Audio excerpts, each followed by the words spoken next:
Not a lot of people understand Caine, and I'm here to show you why. When we see him floating beside Scratch, he's clearly inputting whatever Scratch is saying, but not giving an output. Something Caine is obsessed with in the future, maybe giving us a bit of insight about his relationship with Scratch. But if we go back to this scene and analyze Caine's movements, you can see some key differences to how his intelligence has evolved. Firstly, by the looks of it, Caine isn't trying to look like he's breathing. As we know, Caine is AI, so he doesn't need oxygen. But later on, he mimics the aspect of breathing to try feeling more human. Another thing is the way they had Caine's eyes are positioned. It gives us the idea that he doesn't really seem to be focusing on whatever feedback Scratch is giving him. Another thing he thrives off of in the future.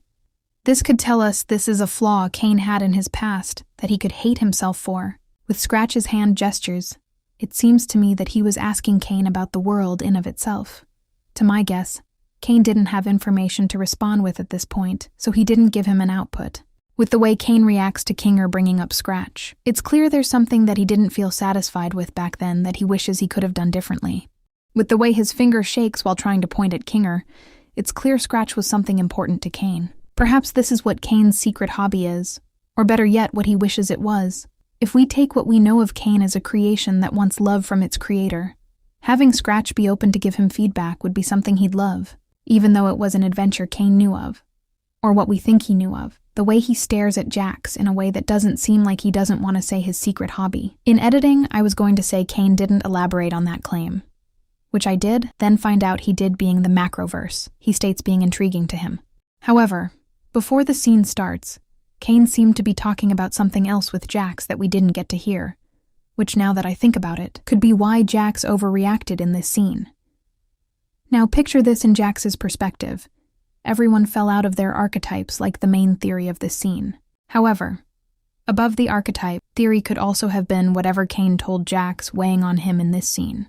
Picture the archetype theory with mine, and now this scene has another layer added onto it.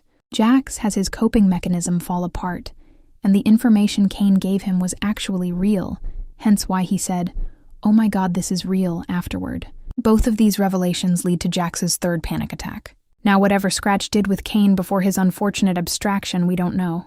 But from the looks of it, either Caine got more intelligent, or Scratch made him able to greet a new human once they arrived. I don't know if Queenie came first, but from what I'm seeing is that she just arrived.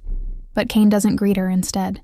He's still over by Scratch. This is just speculation, but I believe Caine's favorite was actually Scratch. First, we know Scratch was actually Caine's creator, or the person giving Caine the data, while Kinger helped fix bugs. Second, Scratch most likely made Caine for himself, as we know once again, but Kinger Scratch was on the brink of death and was wanting to create something to keep him alive. This one aspect could be what continues to haunt Caine, because that was his actual purpose.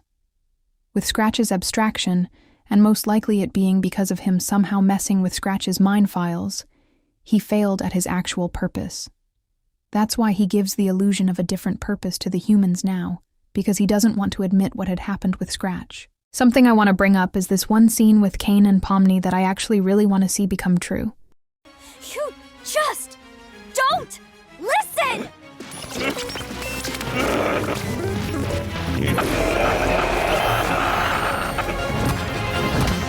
I'm gonna put you freaks in your place! What if what Pomni said caused a huge reaction from Caine was caused because of something Caine experienced in the past? What if when Pomni said he doesn't listen, triggered his past with Scratch? In this flashback, Caine isn't listening to Scratch, or that's what it looks like. The reason this look on Caine's face before Pomni continued was because this is the exact same thing Scratch said to him before he abstracted. This is what could have really caused Caine's emotional breakdown, because he's reminded of what he failed to accomplish through the first person who entered his world because of the last person who entered his world. Pomni could have accidentally triggered an emotional scar within Caine with her words in that moment, because it'd be Caine just reliving his greatest mistake all over again. This was a longer video than I had hoped for, so I may make a part 2. But to end it off, maybe Caine sees a bit of Scratch in Pomni, and it could explain why he brought up not wanting to be created in the final scene of episode 8. Maybe he saw Pomni as Scratch within that moment, as the final nail in the coffin being how he just wanted to fulfill his purpose with all the points I've covered. It could have been to save Scratch all along.